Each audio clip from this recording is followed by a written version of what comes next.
Pues esta semana me apetecía salirme un poco de la tónica que estaba siguiendo últimamente, de hacer una semana temática de esto.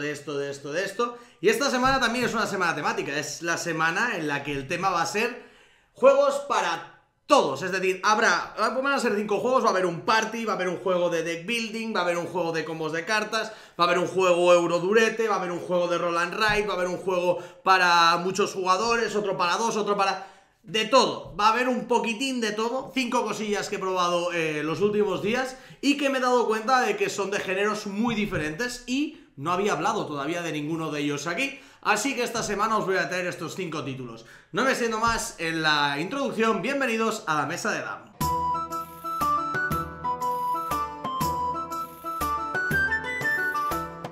Bienvenidos, tomad asiento, sentaros, coged vuestras jarras, acercaros aquí al calor del hogar de esta taberna, la taberna de Dam, y bienvenidos, dicho de nuevo a todos por estar, y muchas gracias por estar aquí. Soy Dam y vamos a hablar un poquitín de estos 5 juegos de los que nos va a tocar charlar un poquitín esta semana. Ya os digo que son juegos que se van un poco cada uno en absoluto de las temáticas de los demás. Y sobre todo porque hay algunos que son para muchos jugadores, otros para pocos, otros con unas temáticas u otras. Y vamos a ver un poco un pupurrí de cosillas. Empezamos con el primero, que va a ser el Trap Wars, el trampalabras de Devir y Iberia, ¿de acuerdo? Se llama Trap Wars, aunque dentro del manual pone que, bueno, pues lo que usamos son trampalabras y demás. Es un juego party, ¿vale? De 4 a 8 jugadores, realmente pueden jugar tantos jugadores como quieran, ya que... el plan es que se tienen que hacer 2 equipos, mínimo de 2 personas. Si hay un equipo que es de 2 y otro es de 5, no hay ningún... Perdón, uno de 2 y otro de 3, no hay ningún problema. Es decir, la descompensación en ese sentido no tiene ningún tipo de problema. Lo he estado jugando al Trap Wars y la verdad es que es un juego que en ese sentido no da ningún tipo de fallo.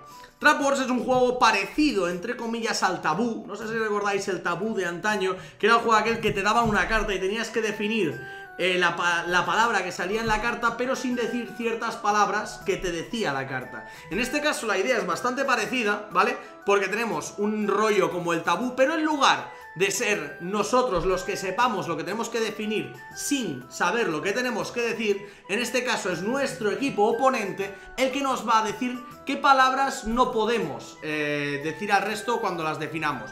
Y no nos lo van a decir, van a ser palabras ocultas, son las trampalabras. Por lo tanto, a mí a lo mejor me tiene que salir por definir una palabra que es yo que sé, cámara, como con lo que estoy grabando, y entonces ellos dicen, vale, pues como palabras para que no pueda decir va a ser grabación, trabajo, porque la cámara es mi trabajo, televisión, vídeo, es decir, pondrán un montón de palabras definidas por diferentes parámetros del juego.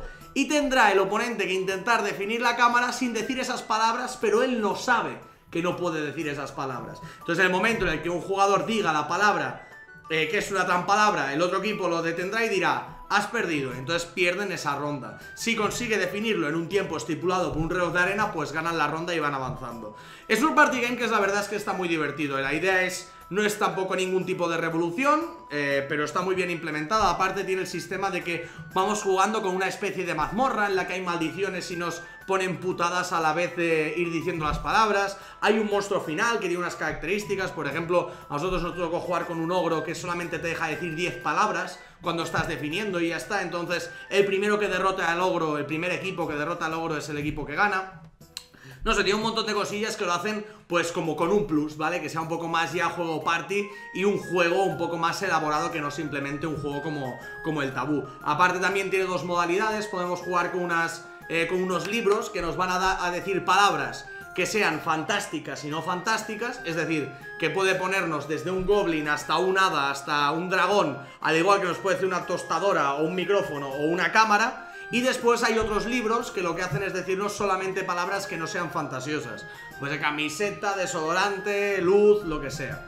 Y tiene un montón de excepciones en las reglas. El problema que tiene ese juego, yo creo que es ese juego y muchos juegos, son esas excepciones. Son tan interpretables, puede ser un equipo tan pedante o ser tan competitivo y llegar a un punto en el cual no se tenga en cuenta que al final estáis jugando a un party game y si se comete algún error o algo no hay ningún tipo de problema, pero siempre habrá o suele haber o intentad huir de los grupos donde hay alguna persona que sea muy competitiva en este sentido, porque puede hacer la partida un poquitín tediosa porque consiga que se vayan generando momentos de malestar de ¡guau! Pero es que esta palabra es casi igual que esta, o esta es una derivada de esta, o esta no sé qué.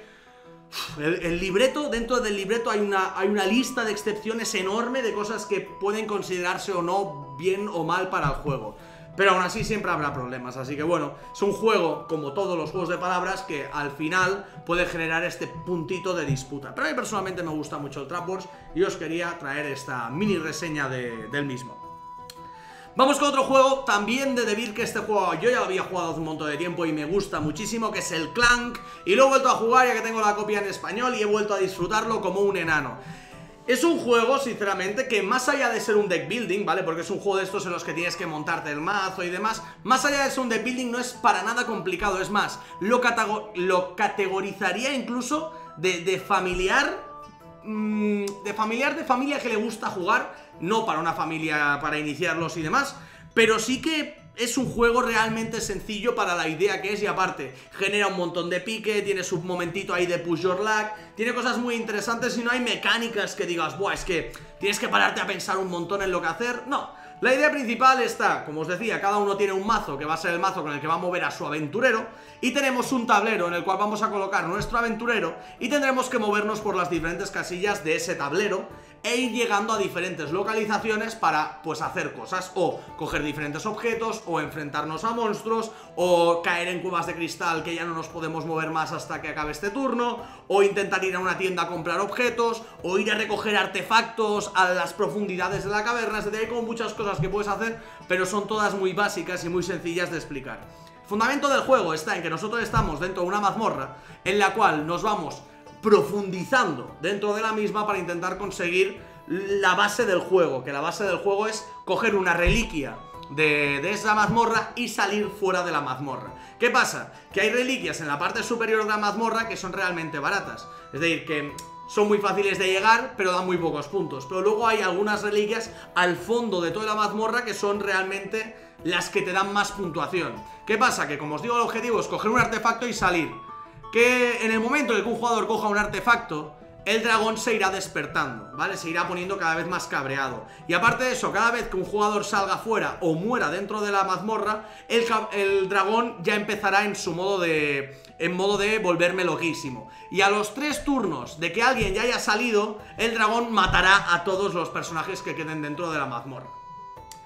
¿Qué pasa con esto? Es interesante porque la mazmorra tiene dos partes, la parte como superior, como diciendo, bueno, estás en la parte de arriba del castillo que aún se te puede encontrar si mueres, pero luego hay una parte inferior que es como la parte del subsuelo, que allí, si te mueres ya, nadie recordará tus gestas. ¿Qué tiene esto de sentido dentro del juego? Que si te mueres por debajo del nivel, por muchos puntos que hayas hecho no vas ni a entrar en la puntuación. Si mueres por encima del nivel del subsuelo, mueres, pero al menos tus puntos cuentan. Y si llegas a salir, además tienes un token extra, disculpad, un token extra por haber conseguido salir fuera, que te da 20 puntos de victoria además. Y eso es muy interesante porque te hace la típica partida en la cual empiezas ahí motivadísimo y dices, ostras, ahí está la reliquia de 40, voy a por ella. Te empiezas a meter hacia el fondo de la caverna. Ves que a los dos jugadores de repente uno de ellos empieza a coger un montón de cartas, de comprar cartas que le dan pies para correr mucho, y dices, ¿qué va a hacer este? Y cuando estás a punto de llegar al artefacto, miras el tablero y dices, ostras, si este ha salido ya, ¿qué me estás contando? Ha cogido la reliquia más pequeña y ha salido ya. Tengo 3 turnos para al menos salir del subsuelo, y te empiezas a volver loco ahí para intentar salir. Y las partidas se pueden ir desde media horita, en la cual un jugador ha entrado, ha cogido el artilugio y ha salido, hasta a lo mejor una hora y media, porque todos os montáis ahí vuestro super mazo para explorar bien la mazmorra, quitando 2 puntos de daño y demás, y está muy interesante. Y por último, la mecánica del clank, que es lo que hace honor al juego. La idea está en que nosotros vamos como haciendo ruido en la mazmorra, vamos haciendo clanks, y ese ruido hace que el dragón nos vea más fácil y nos encuentre antes y nos pueda hacer daño. Entonces todos los clanks que consigamos los meteremos en una bolsa junto a los cubos que también son del dragón, y cada vez que el dragón ataque sacaremos una cantidad X de cubos que marcará cuánto daño recibe cada jugador. Así que en ese sentido también es un poco push your luck, porque yo he visto a gente morir que solo tiene un cubo dentro de la bolsa y a lo mejor hay 20 y sacan justamente su cubo y dices, joder, qué mala suerte he tenido. Pero bueno, estos juegos al final son juegos de probabilidad, tienes que lidiar con esas cosas. Y si puede pasar, la ley de Darwin dice que pasará. El siguiente juego del que os voy a hablar es un juego al que he jugado también recientemente, porque Perdí una apuesta, bueno, una apuesta, estamos haciendo una apuesta a unos amigos que no es nada raro, ¿vale? Y bueno, pues el que perdía la apuesta es una apuesta semanal y el que pierde la apuesta tiene que regalarle un juego a otra persona y tiene que ser un juego que sea guay y que le guste. Y bueno, son juegos pequeñitos, con límite de 20 euros o así. Y bueno, pues el juego que yo regalé esta semana, que es un juego que me gusta y voy a volver a comprármelo porque quiero tenerlo en la ludoteca, es el Origami. Origami es un juego de combos de cartas de Edge que me gusta mucho porque la idea está en que hay un montón de familias de tipos de animales. Pues hay los animales del desierto, los animales de la selva, los animales del mar, los del aire, etc. Hay 5 familias de animales y cada familia de animal combina un poco entre ella. Y la idea está en que tenemos que hacer una especie de set collector en 2 hileras dentro de nuestra zona de juego, jugando origamis, es decir, ir jugando animales, que son animales hechos de origami, para ir puntuando, ¿vale? Dichos origamis, una vez están en mesa, al final de la partida se cuentan cuántos puntos tienes y vas generando puntos. ¿Qué pasa? Que el juego es bastante convero porque casi todos, bueno, no, todos los animales tienen uno de 3 efectos. Un efecto instantáneo, que es en el momento en el que entra en la mesa y te lo pones en tu zona de puntuación, hace algo. Luego tiene un efecto de acción especial que dice que la acción tuya de tu turno, que solamente puedes hacer una, puedes, aparte de hacer las que tienes, hacer la del origami que tienes en la mesa, y después hay otros que te dan puntos al final de partida. ¿Qué pasa? Que nosotros cuando tenemos puestos los origamis en la mesa, nunca una hilera puede tener 2 más que la otra. Es decir, el primer origami lo podemos poner en la hilera 1. El segundo ya no podemos ponerlo en la 1 porque tenemos que siempre tener las 2 hileras de origami equilibradas. Por tanto tendríamos que ponerla en la segunda. El tercero lo podemos poner donde queramos porque ambas tienen 1, pero el cuarto lo tenemos que poner en la que no hemos puesto el tercero para seguir equilibrándolas. ¿Qué pasa? Que entonces cartas que tengan una acción especial muy fuerte serán interesantes, pero a lo mejor solamente las podrás usar 3 o 4 turnos, porque llegará un momento en el cual tapes ese origami y esa carta de acción especial ya no esté disponible. Es un juego muy divertido, la verdad es que los combos de cartas que se generan con los diferentes animalitos es muy interesante, y ya os digo, tiene una dureza muy sencilla. Juraría que tenía un 1,75 de peso en la BGG, así que no tiene unas normas muy complicadas, no tiene una gestión muy complicada, los combos tampoco os petará la cabeza cuando los hagáis, pero sí que es muy reconfortante porque vas sintiendo que haces cosas y ves que los demás hacen cosas diferentes porque cada uno al final se especializa con una familia de animales y demás, y es muy chulo. Y la verdad es que es un juego muy reconfortante, bastante para iniciar a gente, para que empiecen a entender un poco las mecánicas de los combos y demás. Yo creo que es un juego muy aceptable y este origami sinceramente me gusta mucho. Y nos vamos con el juego duro de esta semana, al menos el más duro que he jugado. No es verdad, porque he jugado por ejemplo a Rococó, que me parece más duro, pero de Rococó ya os hablé en su momento. Me conseguí hacer una copia, os lo dije ya. Tengo mi copia de Rococó ahí, que me la compré. Estoy encantadísimo con ella, ya me he echado 4 partidas.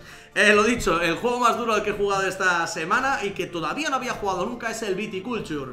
Y he jugado con varias expansiones, no sé exactamente cuáles, porque hicimos un mini evento en el cual era el Protos y Tapas, ¿vale? Es decir, después del Protos y Tipos hicimos el Protos y Tapas, en el cual trajimos vino, juegos sobre vino y tapas, y estuvimos comiendo mientras jugábamos a juegos de vino. Y el que trajo todo el mundo era el Viticulture, yo no, porque no lo tengo, pero habían varios por ahí y cada uno pues tenía varias expansiones metidas dentro. Y la verdad es que me senté en una mesa a jugar a uno de ellos y no sé qué expansiones tenían, pero me gustó mucho. Viticulture es un juego bastante antiguo ya, bueno, bastante antiguo, entre los juegos de mesa no hay nada que sea del 1800 y pico, pero me refiero a que es un juego que ya tiene sus añitos, y la verdad es que me gustó bastante. La idea es chula, la gestión que nos propone es chula. No es el juegazo de mi vida, no me ha parecido que fuera un juego brutal, pero está muy bien implementado y jugaría más partidas, pero no es eso que digas, guau, es uno de los juegos top de high, como el otro día que os hablé del Rococó o de otros juegos como el Castillos de Borgoña o el Trajano, que esos me han gustado más potencialmente dentro de ser un estilo parecido, que son euros. Este Viticulture, la idea está en que nosotros somos como propietarios, sin el cómo, somos propietarios de viñedos en los cuales tenemos que recoger las uvas de dichos viñedos, que pueden ser uvas blancas, uvas rojas, las uvas de dichos viñedos, esas uvas convertirlas en vino y luego el vino venderlo y generar puntos de victoria. Es una temática sencilla, típicas temáticas de euro de, bueno, pues una granja y hago ovejas, un viñedo y hago uvas, Es decir, típicas mecánicas de euro, al final no te sientes que estés haciendo eso, aunque la verdad es que el juego está muy bien tematizado y la idea está muy bien implementada dentro del juego de mesa. No te sientes haciendo uvas y viñas y vinos y demás, pero está muy bien ambientado todo y me gusta mucho. Y la idea está en que lo chulo que tiene de funcionalidad este juego, al menos lo que a mí me pareció que era donde brillaba más, es en la selección de acciones, porque al final es una colocación de trabajadores, y dicha colocación de trabajadores se hace en 4 secciones del tablero. Es decir, son las 4 estaciones del año. Ya estoy un poco hoy fino, En invierno hay una serie de acciones, ¿vale? Que se pueden realizar. Luego, en primavera hay otras. Luego, en verano hay otra. Y luego en el otoño hay otras acciones. ¿Qué pasa? Que nosotros podremos colocar solamente trabajadores en la estación del año en la que nos encontremos. Es decir, si yo empiezo, digo, vale, coloco uno en invierno y pongo mi trabajador. El siguiente jugador dice, vale, pues yo paso del invierno. Es decir, él se va a la primavera. Le toca al siguiente jugador y dice, vale, yo me pongo en el invierno. Me vuelve a tocar a mí, digo, yo paso del invierno y me voy a la primavera. ¿Qué pasa? Que yo he sido el jugador inicial, pero ahora es el siguiente jugador el primero que podrá colocar su trabajador en primavera y quitarme acciones. Es decir, ser jugador inicial es bueno, porque obviamente entre los juegos de colocación de trabajadores normalmente ser el primero es interesante porque tienes más sitios donde elegir, pero en este juego se palia un poco eso, haciendo que los jugadores puedan decidir perder acciones de algunas estaciones o directamente no colocar trabajadores en esas acciones para luego ser el primero en seleccionar posición en estaciones futuras. Y ese sistema me gustó mucho, me pareció muy original porque vas avanzando el peón y el primero también que acaba, es decir, el primero que termina con todas sus acciones y con todas las estaciones, decide dónde va a colocarse la siguiente ronda. Y dependiendo de dónde te coloques, hay unos tracks donde vas generando más o menos beneficios durante el siguiente año. Y lo dicho, pues vais cogiendo uvas, vas plantando campos donde recoger las uvas, luego recolectas dichas uvas, luego dichas uvas las almacenas, después de almacenarlas las conviertes en vino y luego entregas pedidos. ¿Qué pasa? Que después también te vienen cartas de ayudante, que las cartas de ayudante te dan efectos y las puedes jugar. Hay cartas, como os decía, de diferentes calidades para nuestros campos. Nuestros campos tienen un alcance máximo, es decir, hay un campo que tiene hasta 5 espacios, otro con 6 y otro con 7, y a lo mejor cogemos una carta de viña que ocupa 3, y luego cogemos otra que ocupa 3, dices, pues las planto las dos en el campo que tengo hasta 6 de capacidad para optimizarlo al máximo. Es decir, tiene ahí sus rollitos de optimización, sus rollitos de gestión de recursos y demás que hacen a Viticulture de un juego bastante bueno. La verdad es que me gustó, me echaría otra partida encantado e intentaría encontrarle mecánicas diferentes. La partida que jugué fui a una mecánica bastante clara, a la que voy normalmente siempre que juego a juegos de trabajadores, que es generar trabajadores a muerte y luego generar un montón de puntos y tener muchas acciones. Pero si mis oponentes ven que hago eso rápido y van a generar puntos muy rápido, muchas veces se me adelantan, así que, no sé, estará curioso intentar ver formas diferentes de jugar a este Viticulture. Me lo pasé muy bien, la verdad, me gustó mucho. Y el último juego del que vamos a hablar hoy es de un Roll and Write, que es La Siesta No Gracias. Es un juego en el cual me enseñó también Ángel de Apaga tu Tele, que está siempre por aquí comentando. Siempre lo nombro, pues para que vayáis a escuchar su podcast y demás, que lo hace genial el chaval.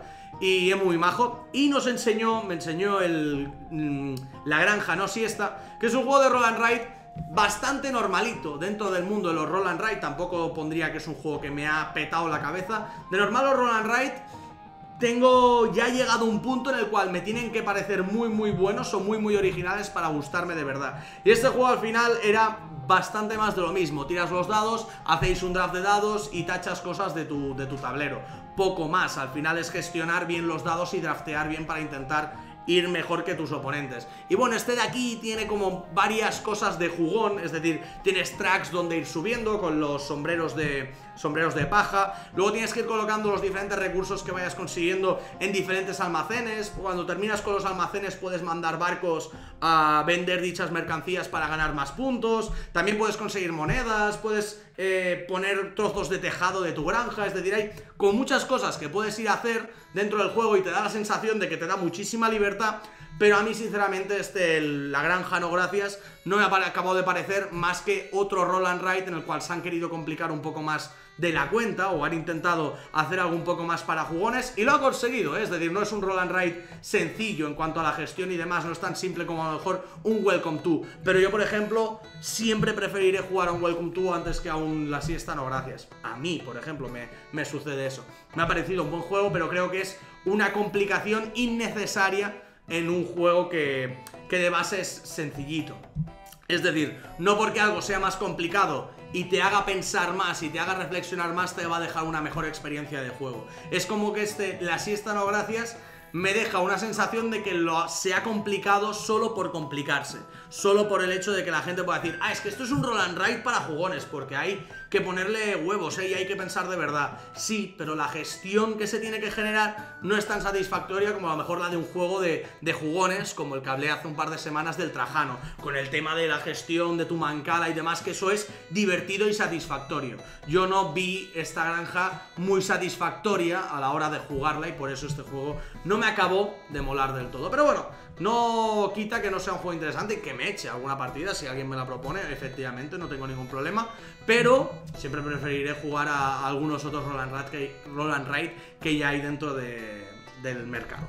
Y por mi parte poco más. Estos han sido los 5 juegos de esta semana. La semana que viene a ver a qué juego y a qué puedo daros y traeros por aquí estas micro reseñas que voy haciendo de los jueguecitos semana tras semana. Poco más que comentaros, muchas gracias a todos por haber estado de nuevo aquí en este Juegos de la Semana. Os espero en la semana que viene, ya sabéis, los domingos a partir de las 5 de la tarde.